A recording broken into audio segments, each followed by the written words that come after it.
Alright, hey, it's Brad here. Um, Otherwise known as Elderos on the our occult forums. So what I have here basically is kind of a proof of concept, something I've kind of been playing with um, for the past few hours.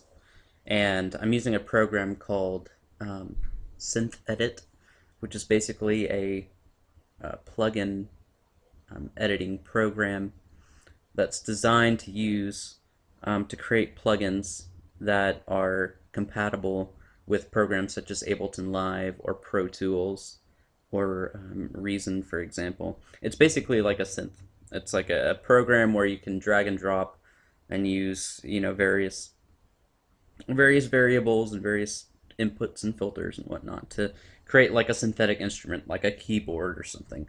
So basically, for our purpose, I had the idea of using the four elements as variables and a fifth element, the ether signal, the ether, as kind of a uh, how might you call it, like a liaison for those four to interact with the main sound, the main tone.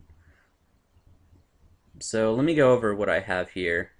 Um, and basically, I've kind of played around with this, and what I've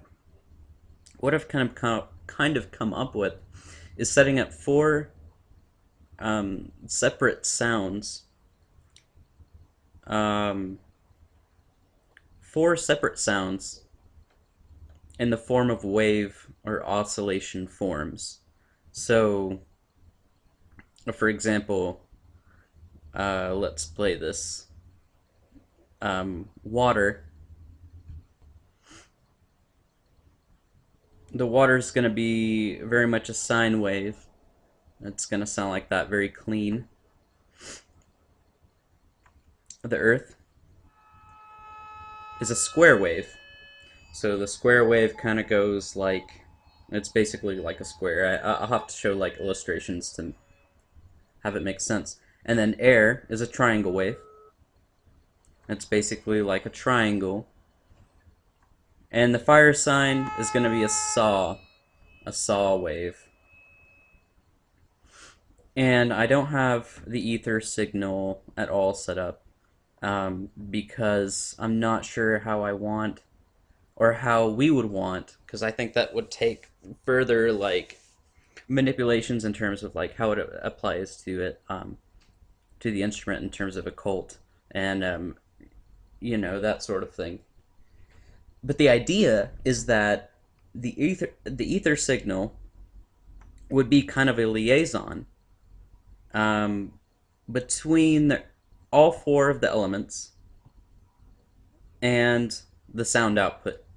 So the ether would basically like be a fifth element that alters all the other elements that in a way can create a kind of variance no matter what the changes. So if you increase the earth signal a little bit, it's not only going to increase the wavelength, or it's not going to only increase the volume of the earth signal, but it's going to alter all other signals as well. The ether signal is something of like a filter, you might say, that relies on the earth, water, air, and fire signal, yet only basically outcomes the final volume. So that's why I didn't really include it. This is kind of a proof of concept of just these four. So, all right, so just to demonstrate what I have, um, these are the actual waveforms, and these are basically the volume or the emphasis that the waveforms have. So the earth signal sounds kind of like that. If you want to add water, it's going to slightly change the waveform of it. Air, and you can kind of toy with these rods, and in the end, it's not going to be these little knobs that we alter. It's going to be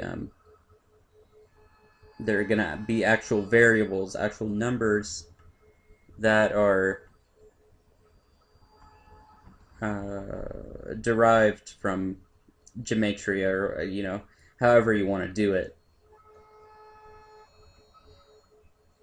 But basically, that's you have your four elements, and they all outcome a single Welcome to the wave. third video in my synth edit tutorial series. What is that?